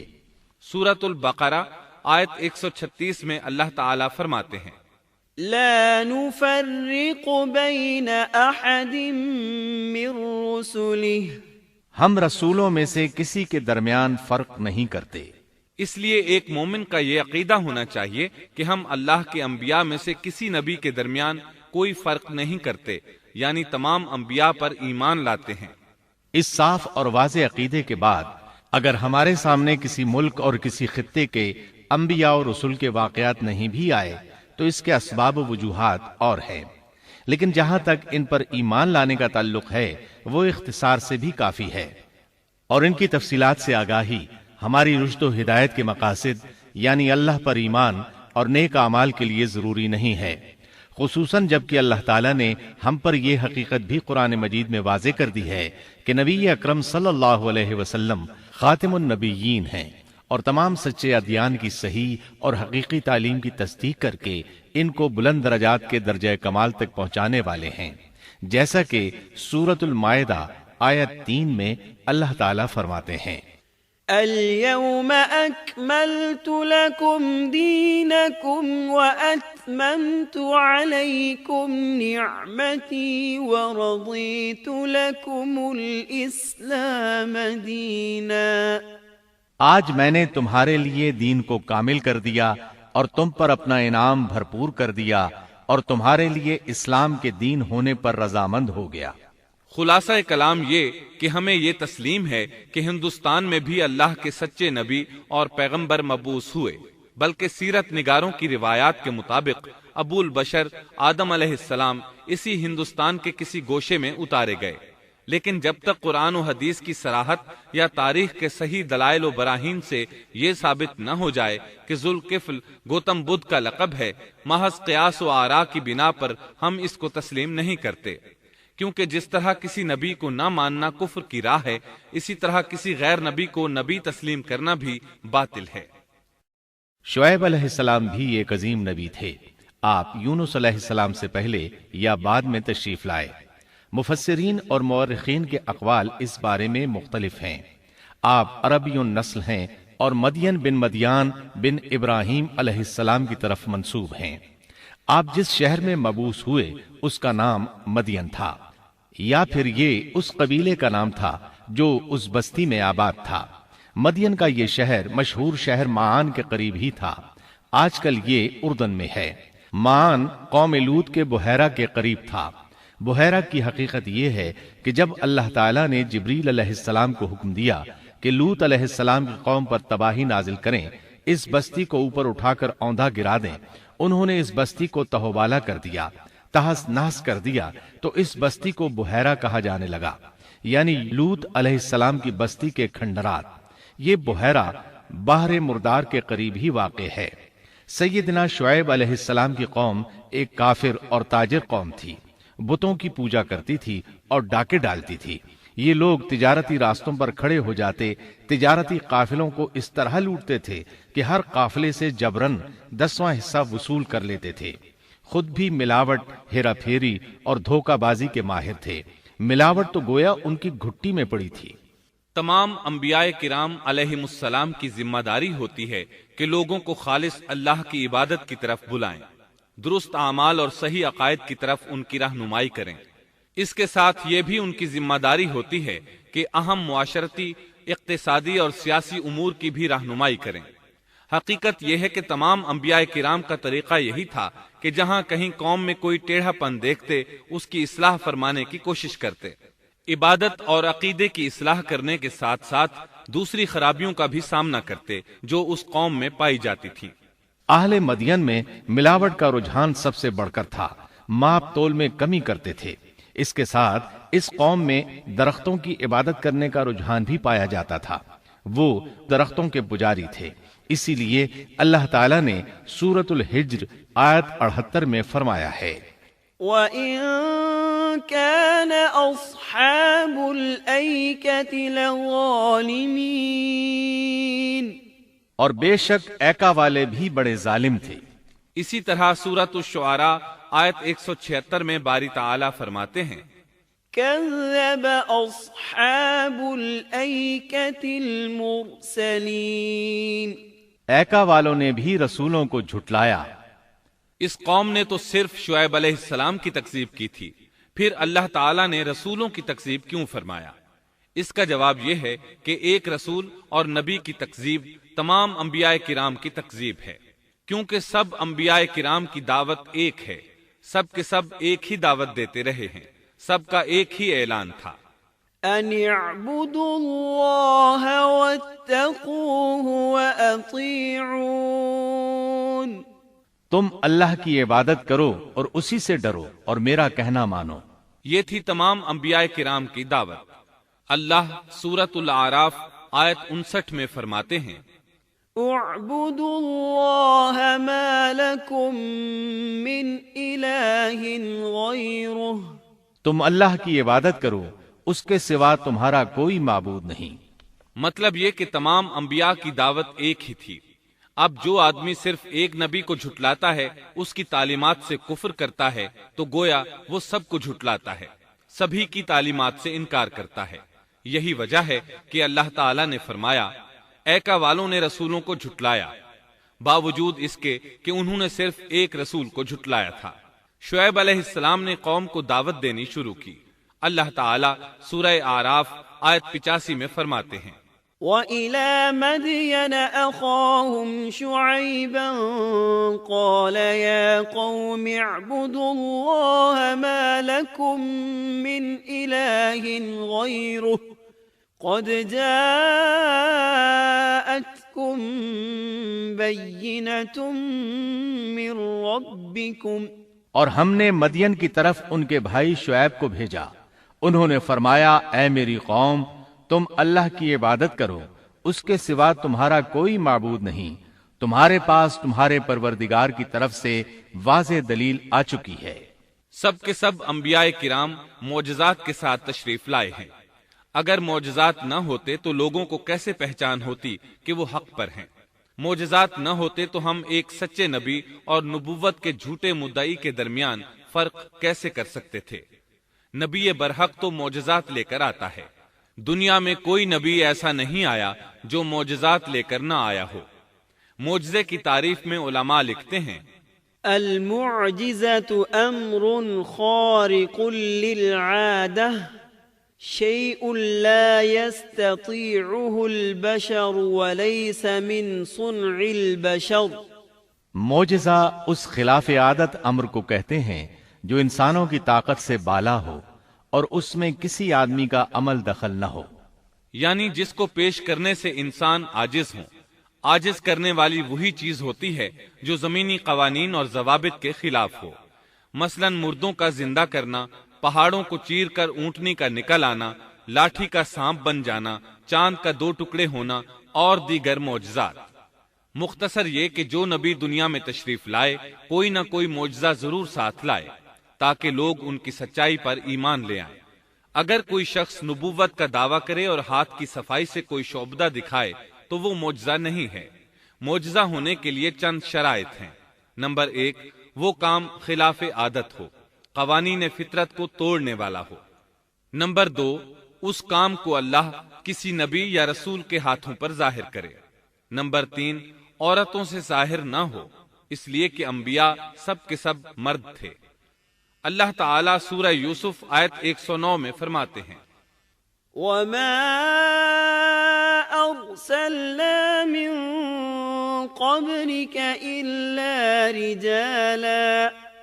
آپ سے پہلے ہم نے جتنے رسول بھیجے سب مرد ہی تھے۔ نمبر 4، اس معجزے سے وہ دوسروں کو چیلنج بھی کرے کہ مخالفین میں سے کوئی ایسا کر کے دکھائے، چاہے سب مل کر دکھائیں، مطلب یہ کہ وہ معجزہ سب کے لیے چیلنج ہو۔ شعیب علیہ السلام نے بھی اپنے معجزے کے ذریعے اپنی قوم کو چیلنج کیا۔ اللہ تعالیٰ ان کی زبان سے سورہ آراف آیت 85 میں فرماتے ہیں، قد جاءتكم بينة من ربكم۔ تمہارے پاس تمہارے رب کی طرف سے واضح دلیل آ چکی ہے۔ شعیب علیہ السلام ایسے واضح اور روشن امور ان کے سامنے پیش کرتے ہیں کہ جن پر عمل پیرا ہو کر وہ دنیا و آخرت میں فلاح پا سکتے تھے۔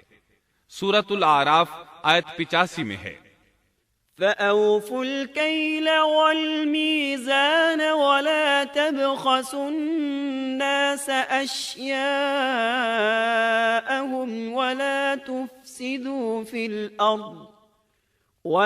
تُفْسِدُوا فِي الْأَرْضِ بَعْدَ إِصْلَاحِهَا ذَلِكُمْ خَيْرٌ لَكُمْ إِن كُنتُم مُؤْمِنِينَ۔ بس تم ناپ تول پورا کیا کرو اور لوگوں کو ان کی چیزیں کم کر کے مت دو، اور روئے زمین میں اس کے بعد کہ اس کی درستی کر دی گئی فساد مت پھیلاؤ، یہ تمہارے لیے فائدہ مند ہے اگر تم تصدیق کرو۔ اللہ تعالیٰ سورۃ الاعراف آیت 86 میں فرماتے ہیں، وَلَا تَقْعُدُوا بِكُلِّ صِرَاطٍ تُوعِدُونَ۔ اور تم سڑکوں پر اس غرض سے مت بیٹھا کرو کہ اللہ پر ایمان لانے والوں کو دھمکیاں دو۔ مطلب یہ کہ تمام تجارتی راستوں میں کٹوتیاں کرنے کے لیے نہ بیٹھا کرو، اگر وہ تمہیں رقوم ادا نہیں کرتے تو تم انہیں دھمکیاں دیتے ہو، جیسا کہ سورۃ الاعراف آیت 86 میں ہے، وَلَا تَقْعُدُوا بِكُلِّ صِرَاطٍ تُوعِدُونَ وَتَصُدُّونَ عَن سَبِيلِ اللَّهِ مَنْ آمَنَ بِهِ وَتَبْغُونَهَا عِوَجًا۔ اور تم سڑکوں پر اس غرض سے نہ بیٹھو کہ اللہ پر ایمان لانے والوں کو دھمکیاں دو اور اللہ کی راہ سے روکو اور اس میں کجی تلاش کرنے میں لگے رہو۔ اللہ تعالیٰ سورۃ الاعراف آیت 86 میں فرماتے ہیں، وَاذْكُرُوا إِذْ كُنتُمْ قَلِيلًا فَكَثَّرَكُمْ۔ اور اس حالت کو یاد کرو جبکہ تم کم تھے، پھر اللہ نے تمہیں زیادہ کر دیا۔ ان کی تعداد بالکل تھوڑی سی تھی، اللہ نے بڑی تیزی سے ان کی تعداد میں اضافہ کر دیا، لیکن جب انہوں نے شعیب علیہ السلام کی بات کو نہ مانا تو ان کا انجام کیا ہوا؟ اللہ تعالیٰ سورۃ الاعراف آیت 86 میں فرماتے ہیں، وَانظُرُوا كَيْفَ كَانَ عَاقِبَةُ الْمُفْسِدِينَ۔ اور دیکھو کیسا انجام ہوا فساد کرنے والوں کا۔ لوط علیہ السلام کی قوم چونکہ ان کے قریب ہی تھی، اس لیے ان کے انجام سے ڈرایا جا رہا ہے۔ قوم لوط کا واقعہ ان کے ہاں مشہور تھا۔ شعیب علیہ السلام کی دعوت کا تذکرہ سورہ ہود آیت 88 میں ہے کہ شعیب علیہ السلام نے اپنی قوم کو مخاطب کر کے فرمایا، ان اريد الا الاصلاح ما استطعت۔ میرا ارادہ تو اپنی طاقت بھر اصلاح کرنے ہی کا ہے۔ دائی حضرات پر صرف اپنی بساط کے مطابق پیغام پہنچا دینا ہوتا ہے۔ لوگوں کو ایمان لانے پر مجبور کرنا انبیاء اور دائی حضرات کے مشن میں شامل نہیں ہے۔ اللہ تعالی سورۃ الغاشیہ آیت 22 میں فرماتے ہیں، لست علیہم بمسیطر، آپ ان پر محاسب نہیں ہیں۔ مطلب یہ کہ آپ انہیں ایمان لانے اور راہ راست پر چلانے کے لیے مجبور نہیں کر سکتے۔ آپ کے ذمے یہی امر ہے کہ آپ ان کی اصلاح کرنے کی کوشش کریں۔ سورہ ہود آیت 88 میں ہے، ان اريد الا الاصلاح ما استطعت وما توفيقي الا بالله عليه توكلت واليه انيب۔ میرا ارادہ تو اپنی طاقت بھر اصلاح کرنے کا ہی ہے، میری توفیق اللہ ہی کی مدد سے ہے، اسی پر میرا بھروسہ ہے اور اسی کی طرف میں رجوع کرتا ہوں۔ جب شعیب علیہ السلام نے انہیں ان باتوں کی طرف دعوت دی تو انہوں نے کفر کیا، آپ کو جھٹلایا، بلکہ یوں کہنے لگے، قالوا يا شعيب أصلاتك تأمرك أن نترك ما يعبد آباؤنا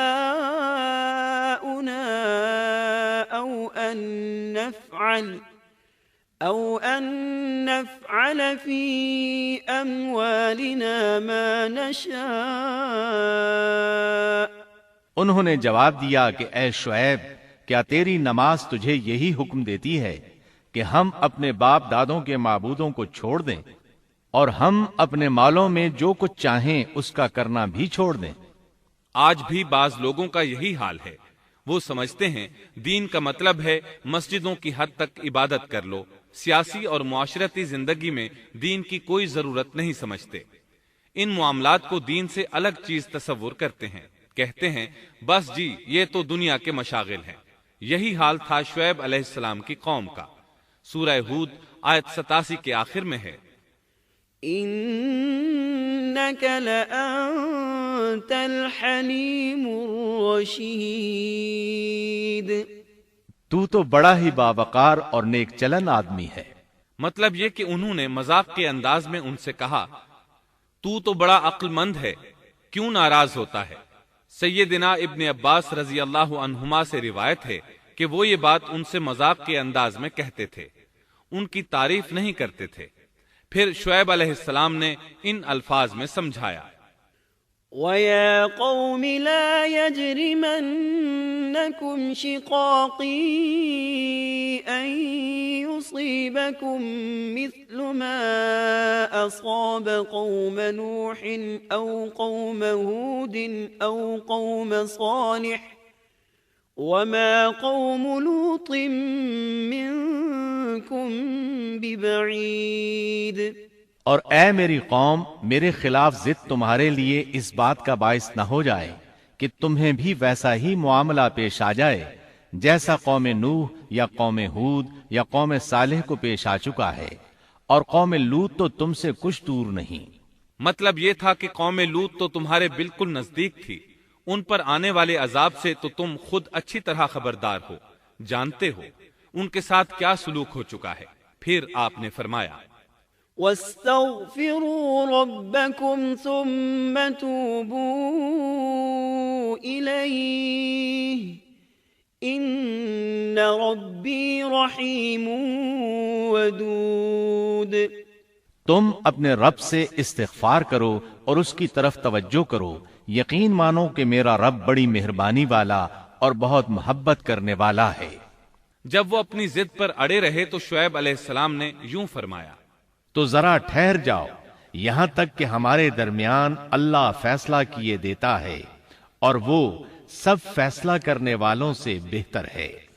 پہلے تو عام واعظ و نصیحت فرمائی، جب قوم نہ سمجھی تو انہیں سابقہ ہلاک شدہ قوموں کی مثالیں دی، ڈرایا کہ کہیں تمہیں بھی ایسے ہی عذابوں سے دوچار نہ ہونا پڑے، لیکن انہوں نے کسی بات کا اثر نہ لیا، الٹا یوں کہنے لگے، انما انت من المسحرین ما انت الا بشر مثلنا وان نظنك لمن الكاذبین۔ فأسقط علينا كسفا من السماء إن كنت من الصادقين۔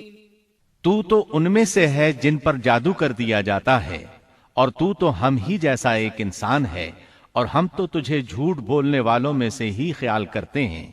اگر تو سچے لوگوں میں سے ہے تو ہم پر آسمان کا کوئی ٹکڑا گرا دے۔ مطلب یہ کہ آخرکار یہ لوگ پہلے لوگوں یعنی عاد اور سمود کے نقش قدم پر چلنے لگے۔ ان کے انبیاء انہیں حق کی طرف بلاتے رہے، وہ انکار کرتے رہے، آخر ان پر اللہ کے عذاب اترے۔ ایسے ہی یہ لوگ بھی شعیب علیہ السلام کو دھمکیاں دینے لگے، ان کے مقابلے پر اتر آئے۔ سورۃ الاعراف آیت 88 میں ہے کہ شعیب علیہ السلام کی قوم کے کافر سرداروں نے ان سے کہا، قال الملأ الذين استكبروا من قومه لنخرجنك يا شعيب والذين آمنوا معك من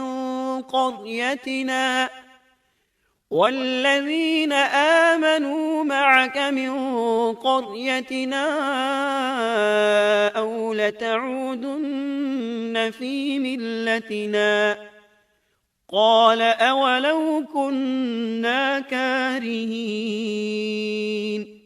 ان کی قوم کے متکبر سرداروں نے کہا، اے شعیب، ہم آپ کو اور جو آپ کے ہمراہ ایمان والے ہیں انہیں اپنی بستی سے نکال دیں گے، یا یہ کہ تم ہمارے مذہب میں پھر آ جاؤ۔ شعیب نے جواب دیا، کیا ہم تمہارے مذہب میں آ جائیں؟ گو ہم اس کو مکروہ ہی سمجھتے ہوں۔ قوم کے سردار تکبر کرتے ہوئے مزید کہنے لگے کہ اگر تو اپنی دعوت پر اڑا رہا تو ہم تجھے مدین سے نکال دیں گے۔ جواب میں شعیب علیہ السلام نے کہا، اگر عذاب سے بچنا ہے تو میری بات مان لو۔ انہوں نے نہ صرف آپ کی بات ماننے سے انکار کر دیا بلکہ ان کا مذاق بھی اڑانے لگے۔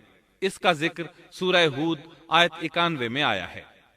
قالوا يا شعيب ما نفقه كثيرا مما تقول۔ انہوں نے کہا، اے شعیب، تیری اکثر باتیں تو ہماری سمجھ ہی میں نہیں آتی۔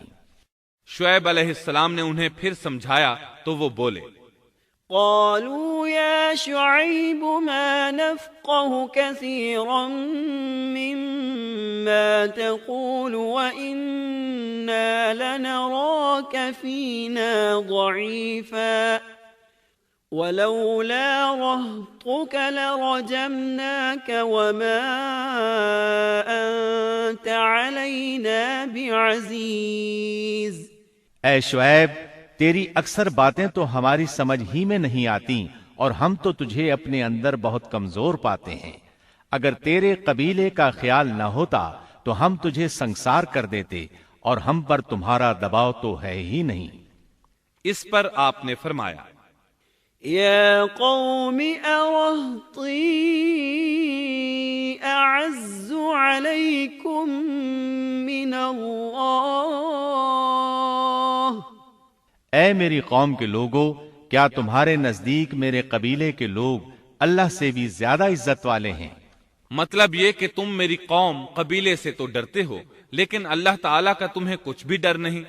اس موقع پر انہوں نے اپنی قوم کو یوں خبردار کیا، وَيَا قَوْمِ اعْمَلُوا عَلَى مَكَانَتِكُمْ إِنِّي عَامِلٌ سَوْفَ تَعْلَمُونَ مَن يَأْتِيهِ عَذَابٌ يُخْزِيهِ وَمَنْ هُوَ كَاذِبٌ وَارْتَقِبُوا إِنِّي مَعَكُمْ رَقِيبٌ۔ اے میری قوم، اب تم اپنی جگہ عمل کیے جاؤ، میں بھی عمل کر رہا ہوں۔ بہت جلد تمہیں معلوم ہو جائے گا کہ کس کے پاس وہ عذاب آتا ہے جو اسے رسوا کر دے، اور کون ہے جو جھوٹا ہے۔ تم بھی انتظار کرو، میں بھی تمہارے ساتھ انتظار کرتا ہوں۔ پھر آپ نے دعا فرمائی، اے اللہ، میرے اور میری قوم کے درمیان فیصلہ کر دے۔ ادھر قوم کے لوگ انہیں بستی سے نکالنے اور سنگسار کرنے کی دھمکیاں دینے لگے۔ آپ کی دعا کے الفاظ سورہ اعراف آیت 99 میں آئے ہیں۔ ربنا افتح بيننا وبين قومنا بالحق وأنت خير الفاتحين۔ اے ہمارے پروردگار، ہمارے اور ہماری قوم کے درمیان حق کے موافق فیصلہ کر دے، اور تو سب سے اچھا فیصلہ کرنے والا ہے۔ آخر کار فیصلے کی گھڑی آ پہنچی۔ اللہ تعالیٰ نے سیدنا شعیب علیہ السلام اور ان پر ایمان لانے والوں کو نجات عطا فرمائی، اور ان کی قوم پر عجیب و غریب عذاب نازل ہونا شروع ہوا، اور عذاب صرف ایک ہی قسم کا نہیں تھا، کئی نوعیتوں اور شکلوں میں آیا۔ اللہ سبحانہ و تعالی ہمیں اپنی قدرت کی نشانیاں دکھاتے ہیں کہ قوم عاد کس طرح تند و تیز ہواؤں سے تباہ کی گئی، جبکہ شعیب علیہ السلام کی قوم کو اس کے بالکل برعکس عذاب دیا گیا۔ اللہ تعالیٰ نے ہوا کو روک لیا، حالت ایسی ہو گئی کہ ہوا بالکل نہ چلی، گرمی اور حرارت تیز ہو گئی۔ پھر اللہ تعالیٰ نے بستی سے باہر ایک بادل بھیجا، اس کے نیچے سایہ تھا، بچے، بوڑھے، جوان اور عورتیں سبھی اس سائے میں جگہ پانے کے لیے بھاگے تاکہ گرمی سے بچ سکیں۔ آخر بادل کے نیچے پہنچ کر بیٹھ گئے۔ جو ہی سب وہاں پہنچ کر بیٹھے، ان کے نیچے کی زمین ہلنے لگی، ہچکولے کھانے لگی، یہاں تک کہ زلزلہ شروع ہو گیا، سب گھٹنوں کے بل گرتے چلے گئے۔ اسی وقت جبریل علیہ السلام تشریف لائے اور ایسی زوردار چیخ ماری کہ اس چیخ کی شدت کی تاب نہ لاتے ہوئے سب کے سب وہیں ڈھیر ہو گئے۔ اللہ تعالیٰ سورۃ الشعراء آیت 189 میں فرماتے ہیں، فَأَخَذَهُمْ عَذَابُ يَوْمِ الظُّلَّةِ، پس انہیں سائبان والے دن کے عذاب نے پکڑ لیا۔ جب انہوں نے سائے اور ہوا کو گم پایا تو بادل کو دیکھتے ہی اس کے سائے کی طرف لپکے، لیکن اس میں تو عذاب تھا، اور انہوں نے یہی تو کہا تھا، فَأَسْقِطْ عَلَيْنَا كِسَفًا مِّنَ السَّمَاءِ إِن كُنتَ مِنَ الصَّادِقِينَ۔ اگر تم سچے لوگوں میں سے ہو تو ہم پر آسمان کا کوئی ٹکڑا گرا دو۔ بس اللہ تعالیٰ نے آسمان سے ایسا ہی عذاب بھیج دیا۔ اللہ سورہ آراف آیت 91 میں فرماتے ہیں، فَأَخَذَتْهُمُ الرَّجْفَةُ فَأَصْبَحُوا فِي دَارِهِمْ جَاثِمِينَ۔ پس انہیں زلزلے نے آ پکڑا، سو وہ اوندھے کے اوندھے پڑے رہ گئے۔ اللہ تعالیٰ مزید فرماتے ہیں، سورہ ہود آیت 94 تا 95 میں ہے، وَلَمَّا جَاءَ أَمْرُنَا نَجَّيْنَا شُعَيْبًا وَالَّذِينَ آمَنُوا مَعَهُ بِرَحْمَةٍ مِّنَّا وَأَخَذَتِ الَّذِينَ ظَلَمُوا الصَّيْحَةُ فَأَصْبَحُوا فِي دِيَارِهِمْ جَاثِمِينَ كَأَن لَّمْ يَغْنَوْا فِيهَا أَلَا بُعْدًا لِّمَدْيَنَ كَمَا بَعِدَتْ ثَمُودُ۔ جب ہمارا عذاب آ پہنچا، ہم نے شعیب کو اور ان کے ساتھ تمام مسلمانوں کو اپنی خاص رحمت سے نجات بخشی، اور ظالموں کو سخت چنگھاڑ نے آ پکڑا جس سے وہ اپنے گھروں میں اوندھے پڑے رہ گئے، گویا کہ وہ ان گھروں میں کبھی بسے ہی نہ تھے۔ آگاہ رہو، مدین والوں کے لیے بھی ویسی ہی پھٹکار ہے جیسی پھٹکار سمود پر پڑی۔ شعیب علیہ السلام اور ان پر ایمان لانے والے ان لوگوں سے دور کھڑے تھے، وہ ان کی طرف حسرت بھری نگاہوں سے دیکھ رہے تھے۔ سورہ آراف آیت 93 میں ارشاد ربانی ہے، فَتَوَلَّى عَنْهُمْ وَقَالَ يَا قَوْمِ لَقَدْ أَبْلَغْتُكُمْ رِسَالَاتِ رَبِّي وَنَصَحْتُ لَكُمْ فَكَيْفَ آسَى عَلَى قَوْمٍ كَافِرِينَ۔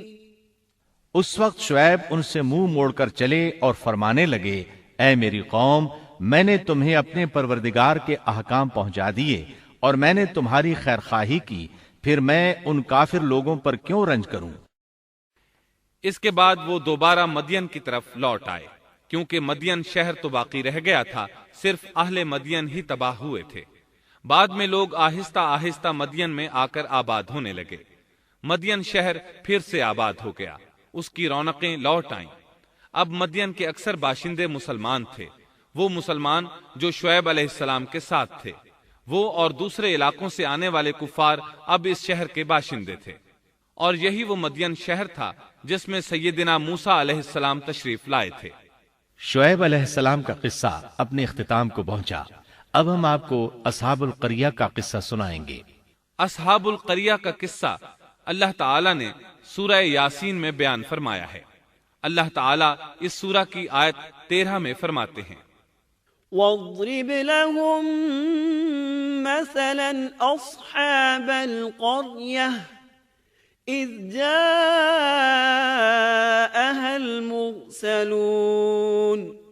اور آپ ان کے سامنے ایک مثال یعنی ایک بستی والوں کا قصہ بیان کیجئے جبکہ اس بستی میں کئی رسول آئے۔ اکثر مفسرین کے قول کے مطابق یہ بستی انطاکیہ ہے۔ یہ ملک شام کے شمال میں ترکی کے قریب واقع ہے۔ اس بستی میں اللہ تعالیٰ کے رسول تشریف لائے، جیسا کہ سورہ یاسین آیت 14 میں ہے۔ اذ ارسلنا الیہم اثنین، جب ہم نے ان کے پاس 2 رسولوں کو بھیجا۔ ایک ہی وقت میں 2 نبی دونوں دعوت پیش کرتے ہیں، لیکن ہوا کیا؟ اللہ فرماتے ہیں، فَكَذَّبُوهُمَا فَعَزَّزْنَا بِثَالِثٍ فَقَالُوا إِنَّا إِلَيْكُمْ مُرْسَلُونَ۔ سو ان لوگوں نے اول دونوں کو جھٹلایا، پھر ہم نے تیسرے سے تائید کی، سو ان تینوں نے کہا کہ ہم تمہارے پاس بھیجے گئے ہیں۔ مطلب یہ کہ 3 نبی بیک وقت انہیں اللہ کا پیغام سناتے رہے۔ ایک قول کے مطابق ان تینوں کے نام صادق، صدوق اور شلوم تھے، واللہ عالم۔ انہوں نے اپنی قوم کو توحید کی دعوت دینی شروع کی، انہیں ڈرانا شروع کیا اور یہ اعلان بھی کیا، وَمَا عَلَيْنَا إِلَّا الْبَلَاغُ الْمُبِينُ۔ ہمارے ذمے تو صرف واضح